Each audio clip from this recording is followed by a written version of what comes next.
the Roman emperor that became converted to Christianity, and he made Christianity the state religion. And it was not persecuted much after that, you see.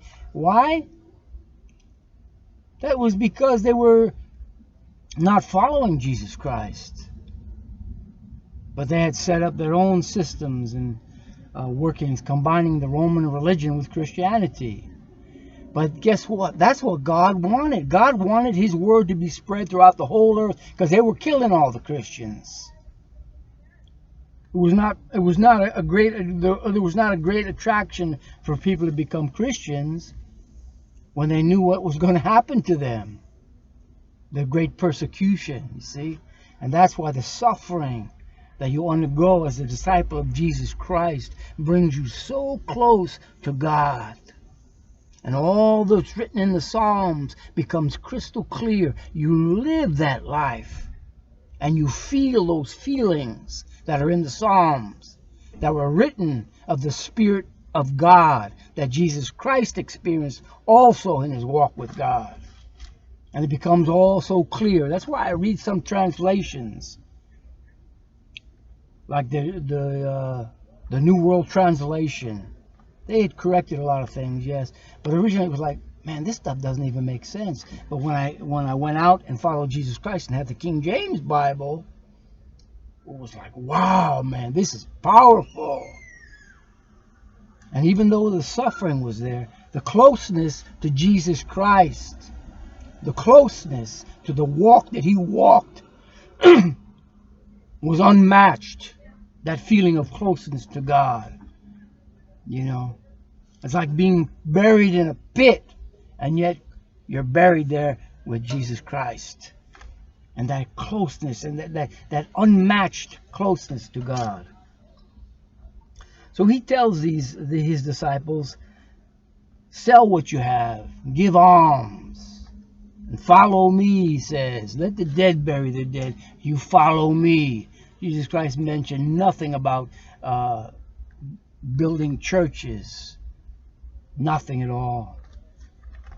But as he did mention that the enemy had sowed his seed in among the wheat, and they are the ones that like to build the churches today. They invent the churches. They steal the light that comes from the disciples of Jesus Christ and claim to be the authors of it and want to make a great name for themselves. They build a church and they become famous, and in history you can read about them. That was their desire. They didn't follow Jesus Christ. None of them. None of them did. Let's drop down to Luke chapter 12. Let's drop down to verse 41. After speaking of that, Jesus says, where your treasure is, there your heart will be. And then he says, whatever watch ye coming. If you're doing this, man, then blessed are those servants. Whether you come in the second watch or the third watch, blessed are those servants that listen to the Lord, our Lord, Jesus Christ. I heard a lot of people saying, oh yeah, Jesus is the one, but do you follow what he said? You're going to have to. You're going to have to, or else you're going to take the mark of the beast, because you're not going to want to give up all your luxuries and your comforts. But if you want to escape the beast system and the mark, you're going to have to start following Jesus Christ. And you're going to have to flee to the mountains. And you're going to have to pray for your daily bread. Forget about a week or a month later. You're going to have to pray for your daily bread. It's going to be moment by moment, your salvation. And you're going to be in great jeopardy. But your soul is going to be comforted in faith if you have faith. So then, anyway, it says, be therefore ready also, for the Son of Man cometh at an hour when you think not. What does it mean to be ready? Well, all these things that he said here. And the Lord said unto Peter, Peter said unto him, Lord, speakest thou this parable unto us, or even to all? Wow, what a great question. Are you just speaking to us, Jesus, to do these things? Are you speaking to everybody that they should do these things? And the Lord said, who then is that faithful and wise steward, whom the Lord shall make ruler over his household, to give them their portion of meat in due season. Blessed is that servant whom his Lord, when he cometh, shall find so doing. Of a truth I say unto you, he will make him ruler over all that he hath.